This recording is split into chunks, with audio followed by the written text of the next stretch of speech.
जो असेसमेंट है उन्हीं के पोर्शन में अलग से है और प्रैक्टिकल में भी ओवरऑल असेसमेंट। अगर कंपोनेंट्स आपके कोर्स के दो हैं, एक तो मेन बात ये है, दूसरा इंटरनल असेसमेंट।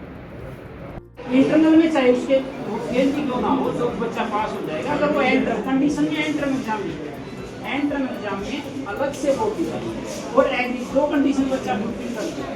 इंटरनल असेसमेंट में बच्चे के कितने मार्क्स हैं इसमें कोई फर्क नहीं पड़ता, वो पास फिर भी हो जाएगा। एंट्रेंस एग्जाम में 40% और एग्रीगेट 40%। जो पीजी डिपार्टमेंट्स हैं, ओईसी का पेपर आया उनके पास में पीजी डिपार्टमेंट्स में, प्लीज ध्यान दीजिए, पीजी डिपार्टमेंट्स में ओईसी नाम से एक पेपर आया है 3rd सेमेस्टर में। That paper is to be taught within other from some other discipline, from some other subject.